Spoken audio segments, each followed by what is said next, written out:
Hello, everyone, and welcome to the Happiness Journey with Dr. Dan podcast, where every journey is worth living. My name is Dr. Dan, and I'm your host for today's episode. I'm a bilingual neuro-linguistic programming and cognitive behavior psychotherapist specializing in anger management issues, both court-appointed and private, marriage counseling using the EFT method, dissociative disorder, narcissistic personality disorder, depression, anxiety, dream analysis, and also provide life, business, and retirement coaching support. I provide individual one-on-one sessions in both French or English, and also do group settings. If you need any assistance, reach out to DMV Therapy and Coaching Services at 301-325-1550, and our website can be found at lifecoach.drdanamzallag.com. Today, I'm very excited to have for our 8th episode of season 13, a very special guest, an international best-selling author, all the way from Sydney, Australia, and her name is Kelly Markey. And just like every of my past episode, I will leave it up to the guests to probably introduce themselves, as no one can do a better job. Kelly, the floor is yours. Good morning. Thank you, Dr. Dan. I appreciate this opportunity. So yes, I've recently become an international best-selling author of my debut book, Don't Just Fly, Soar, which has sold in 57 countries and counting. I wrote this to inspire people around the globe, and it's done just that. I normally work in health IT, and I love my job. I'm living in Sydney with my husband. I was initially born in South Africa, and then moved to New Zealand, and now living in Australia. Beautiful. So how long have you lived in Australia already? How many years? 16 years. 16 years. Wow. Okay. So tell us a little bit more about first the reason that you wrote that book, to say that to inspire people, and if you could elaborate more about your own personal journey to what brought you to become an author. Yes, sure. So I don't really have a desire to be an author or to write, but I found myself during lockdown compelled to write. I had people from all over the globe reaching out to me to tap into, I guess, my resilience, inspiration, and motivation. And then I realized that people were reaching out to my lived experience. And then I thought, well, this is a good time to actually put that in writing and share it with the world, because I've traveled to over 200 cities around the world. I have extensive experience. I've worked in 5 different countries. I speak 5 languages, and I've met a whole array of people and lived through amazing experiences, some not so amazing. So the opportunity arose for me to write this book and share my journey, starting from South Africa, New Zealand, Australia, and the other countries that I've lived and worked in, and opportunities and also setbacks. So I shared my journey gleans with, I guess, an international audience so people could glean from it. And the response I had was overwhelming. Beautiful. Well, thank you again for being here with us today. And I know that your story is not as uncommon as we think. I mean, I know that you told me that you suffer from domestic abuse. So that was from your first marriage, or what exactly? Yeah. Or was it? What occurred in your own personal journey? Absolutely. So I was young, 22, married in South Africa, and relocated to New Zealand. My husband was from South Africa as well. So it was quite daunting leaving my nucleus, friends, and everything that I knew in South Africa and moving to a foreign land where I knew no one. Mhm. And yes, the vortex of being an immigrant for both of us was quite challenging. This was, over 30 years ago. Immigration was so different, and the stresses showed. But also I was so inexperienced with life because, I was just so young. And I think our marriage was strained in so many ways, but I never expected my ex-husband to be violent. And it, came out at the most inopportune times. And the first experience I guess I had of being terrified was not of violence, but growing up in South Africa, when you go to a service station to fill up your car for petrol, or even, just have your tires checked or your windscreen, we have like the natives that basically are trying to keep themselves employed, and they tend to all of this. So you just, give them a service tip. So in essence, we never really experienced doing those things. And I moved to New Zealand, and I've never filled petrol in my car by myself, checked tires, or done anything. And I was actually having a practical examination for university, where I studied pharmacy, and I was having a practical session in the pharmacy to get critiqued in the morning. And the night before, I asked my husband if he had filled petrol in the car. And I was, so nervous being in a foreign country and having this practical exam. And here we are in the motorway, and the petrol light comes on. And he was driving me to this thing, and he basically, just pulled up the car and left me, and basically said, we're having an argument. And I was just like, why didn't you fill the petrol? This was an important day. And I was also terrified of driving to the city. This is Auckland CBD, being a fresh immigrant in the country. And plus parking was a mission. So he basically left me on the highway with no petrol in the car, and I was terrified. So what, he just left the car and walked? So he got out of the car and he stood on the freeway, and I guess he was trying to, send a message to me.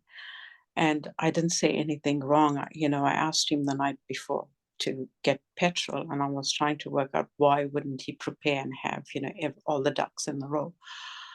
And I guess he knew that I hadn't filled petrol before. I was scared to drive in a foreign country. It was a new city. I didn't know where to park, and I had my exam. So my heart was pounding, and there was no GPS at that. There was the good old Refidex map book. And I was like, okay, God, how am I going to do this? And I thought to myself, okay, it's time to be independent, Kelly. And I knew he wasn't going to come, so I had tears streaming down my face. And I grabbed the Refidex, looked at where I needed to go, where I needed to find parking, got into the driver's seat, found a petrol station. I drove up for the first time, filled the car, and drove to the city, found a parking, had my test, and I got home. And it only got worse from there. The violence, the abuse I had, I was lying on a bed once, and he had steel-toed boots. He walked onto the bed and kicked me all over my stomach, my face. He would smoke and blow the smoke into my face, and I hated cigarettes and smoking. And yeah, just going back to it just makes me want to cry. I was pregnant, and he beat me up. I had a miscarriage. It went on, and I was at work, and he called me once, and he said he's leaving for the weekend or whatever. He worked 4 days on and 4 days off, and he would just disappear for 4 days, and I wouldn't know where he was.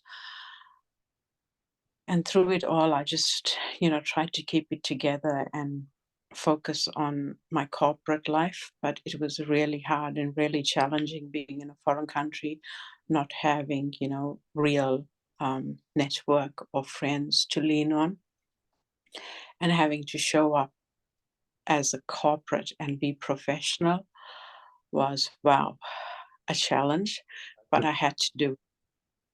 So, that's where I put my energy, and I focused, and I was at work, and he said to me, well, I've canceled the rental, I've disconnected the utilities, and I thought it was a joke. And when I got home, he had done that. Okay. And basically, I was in a foreign country and I had to find my way. I had to learn to depend on no one but myself. I see. And there was so much more, that I can't articulate. So I guess I had two options. I could either, just give up and return to South Africa, or I could find my way and build my life. And I look back now and, you know, I wouldn't want that for anyone. But to all your listeners that are listening, I had a choice. I could get up and carve my own life. And the journey was not easy, but I chose to get up and, not knowing what the vortex was going to be, I just decided to show up and do the best each day. And that's what I did. That is amazing. It's so what brought you that courage, Kelly? I mean, when we talk about, you being in a strange country and all, what really brought you to say, I'm gonna stay where I am. I'm not gonna go back to South Africa. I'm gonna push forward. I'm gonna make things happen, and all the power to me. What really motivated you at that young age?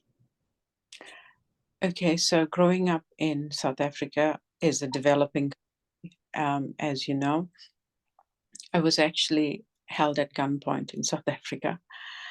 And that was a turning point for me because I didn't know the future of my life in South Africa. I felt threatened. I felt violated. And, just from the political uncertainty in South Africa, I didn't feel I had a future. And also with apartheid reigning, I could see what it had to offer in terms of the future. So moving internationally basically was a whole new world. And I had so many opportunities, and I didn't want to just flush them away because of what was happening to me personally. I knew if I pushed through, I would be able to overcome and carve a better life in international waters rather than what I would have in South Africa. So I looked at the bigger picture and I was like, even though it's hard right now, it's going to get better. And I look now at the terrain and see, where things are in South Africa and where I am. It's been an amazing journey. Wow, wow, that's definitely. I mean, took a lot of courage, took a lot of determination, took a lot of, and that's the thing is because you envisioned what was going to be your future if you stayed where you were versus what could have been something worse if you would have gone back to South Africa. So I think you had the capability of seeing exactly where your future would have been at that point, and you made the right decision. So yeah, it was tough, and but a lot of people do not have that um, set of skill that you probably gained throughout your experience in life, etc. So what do you recommend to women who are in an abusive relationship but they don't have any skill set, they don't have any specific talent to be able to fly on their own? How can they go around that? Absolutely. We are all made different. Quite often I find people, women and men around me, and they tell me that they don't have the same courage as me. And I look at it and I can see in basic things we differ. And that's okay because, we were all created differently. But one thing I could identify with everyone that's around me is that we need to realize that we win the battle in our mind. It doesn't matter what the vortex is around us. Ultimately, if you know that you have an internal vector, that's where you need to point that internal vector to where you want to head. And, being in a foreign land, the currency was the ratio was 1 to 10. it was almost impossible to survive on the funds that I had from South Africa. There was absolutely no opportunity in front of me.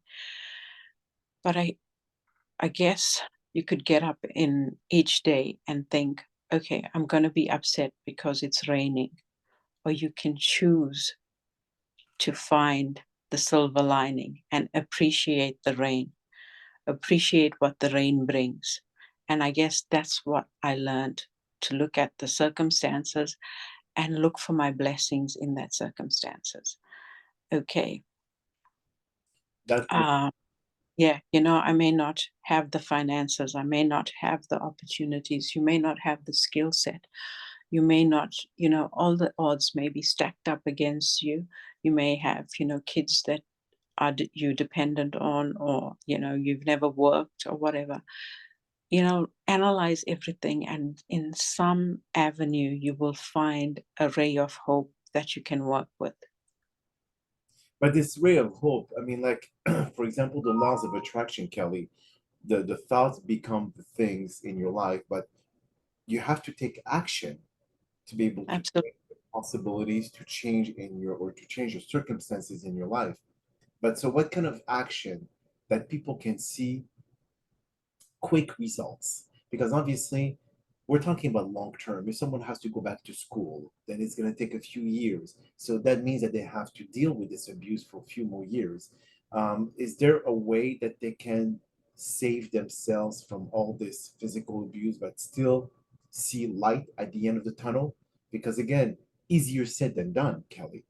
But for many, they don't have those opportunities that you're talking about. Even if you stay as positive as you want, chances are you're not going to have the same outcome. Even if you have, well, even if you see the positive in everything, yes, it's all great on paper, but in reality, we're talking about a complete different beast here. Absolutely. Absolutely.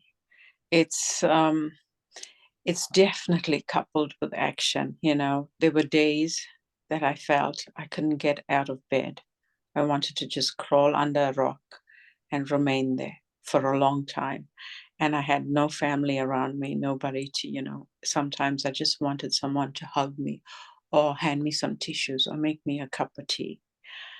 So I had to learn, I guess, in the vortex. And part of, I talk about this journey in my book, is getting up and showing up for myself.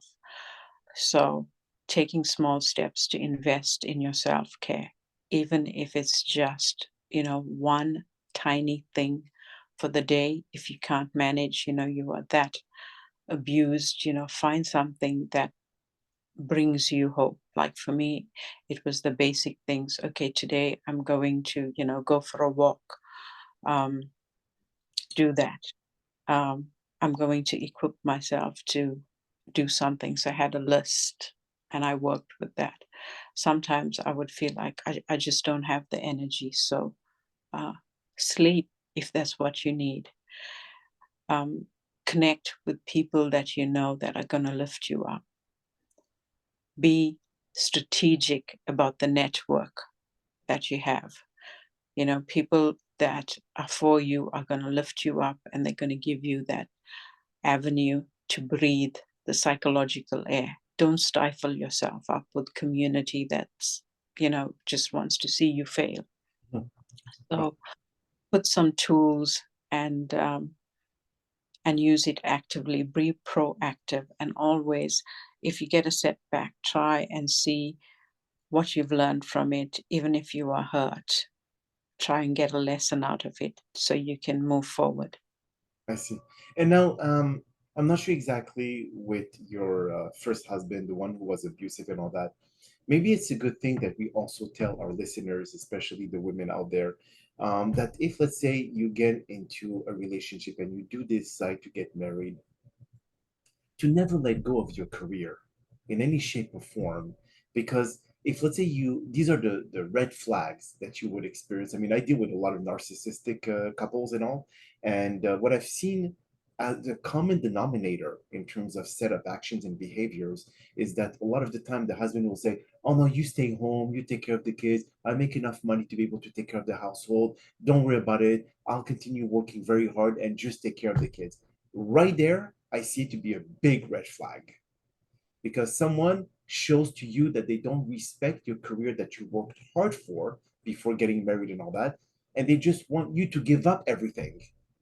And that is already a sign of control, a sign that they have you in the palm of their hand and they make all the decisions when it comes to the household, finances, and everything that follows. So if you start seeing some kind of like repeated behavior, "Oh no, stay home. No, don't worry about it. I'll take," stay away from this. And no, we'll get a maid because you make a lot of money. So you'll pay with for the maid or the babysitter, and I'll continue my career. I'll continue going to school. I'll finish my bachelor or my master's. I'm going to continue working, even if it's part time. It doesn't matter. Because if they start showing narcissistic tendencies and being abusive, you have your career. You could get up and go full time, take the kids, leave the relationship, and they don't hold you in, I would say, in any shape or form by you feeling obligated to stay with him because you have nowhere else to go. Absolutely. That's so true. Coming from the culture that I do, which I'm the sixth generation Indian born in South Africa, there's that culture expectation that, yeah, the woman would be the dormant wife and the man is the breadwinner. And that's in many cultures. It's modeled even in the corporate uh, boardroom that, the woman should take the back seats. And I've worked in, some global industries and organization, and I found that the culture was the same.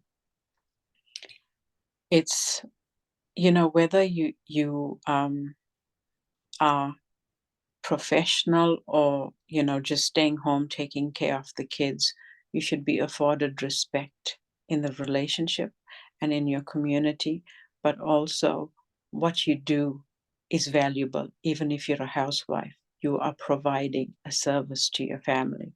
You are doing your share. And, stats show us that the hours that a woman puts in is far more than a 9 to 5. Correct. That's true.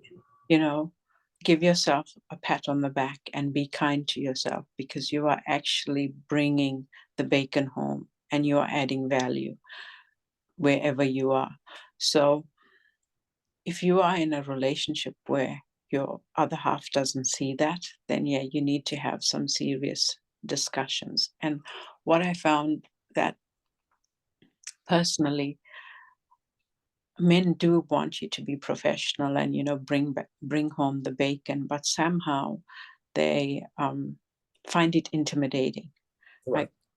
at the moment, I'm at the apex of my career. I earn on average far more than a male in Sydney, and I find that many men in the boardroom are intimidated by me.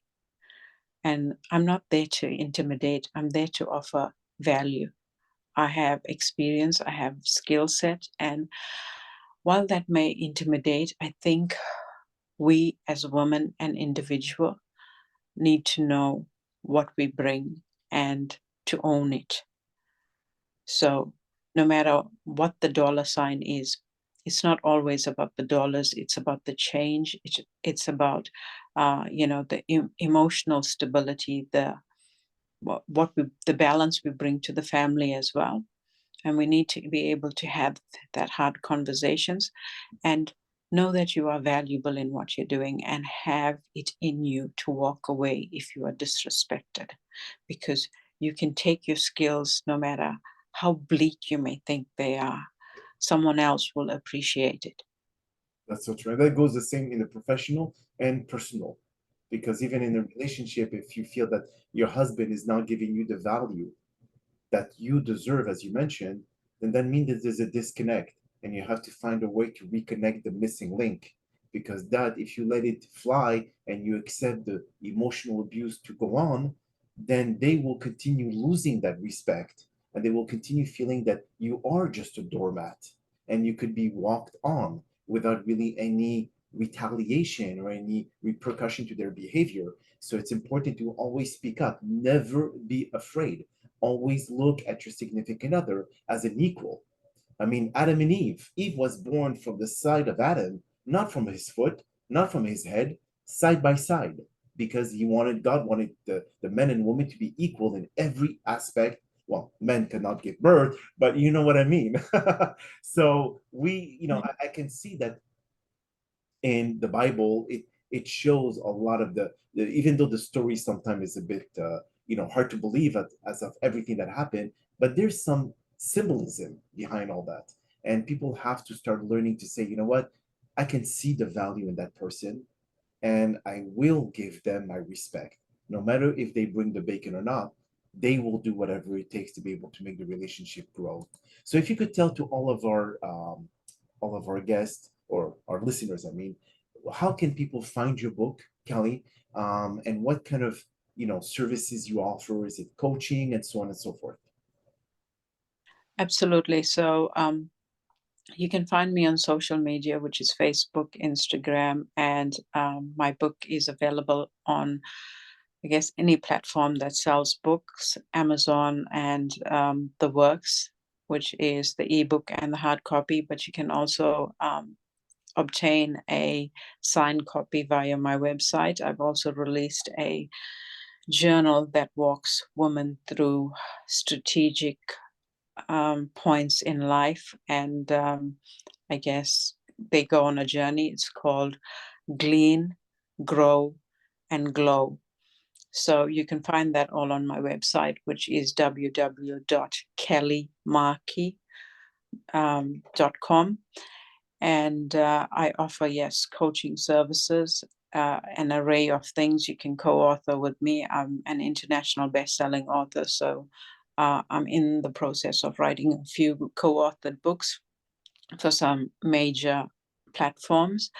That's another thing. If people want to share their own story, I'm happy to help them. I'm also happy to help them navigate a path in terms of sharing their own story, bringing light for what they have learned, their lessons, and helping them to reach the next level of their life. I'm happy to have one-to-one and coach them how they can, have alternatives. And I'm actually working with many charitable organizations. So I've also recently set up an award for young women, mainly, well, I guess anywhere in the world, but mainly in Africa, that want to tell their story. So young women from the age of 15 to 18 can write, and I will, give them an award to basically publish their story so that the world can see what's going on and learn from it. And what is the title of your book? Don't Just Fly, Soar. Beautiful, beautiful. Well, Kelly, that is all the time that we have for today's podcast. And I really appreciate you taking the time out of your very busy schedule, especially all the way from Australia, to join us. And thank you again for participating and inspiring our many listeners with your incredible story. Now, we hope that you've all enjoyed today's episode. And I'm also very excited about the many upcoming guests that we have scheduled for season 13 of the Happiness Journey podcast, filled with inspirational stories just like the one that you listened to today. Now, here are some concluding words of wisdom. At any given moment in your life, you have the power to decide how your story is going to end. You can either let your aggressor decide the outcome, or you take matter into your own hands and make the decision that can save your life. Despite the difficult trauma that is happening to you at this given moment, it can never define who you are or what you should be. Even though you are facing some difficult challenges, your emotional and physical wounds are your source of growth. If you show defeat to your aggressor, you have given them the power to decide the rest of your storyline. However, if you decide to survive, you have taken away all their powers away. If you pull through these difficult moments, you're going to survive the recovery. As the famous analytical psychologist Carl Jung once stated, I am not what happened to me. I am what I choose to become. Let that sink in for a moment. My name is Dr. Dan Amzallag, and you may all keep pursuing your amazing journey in life.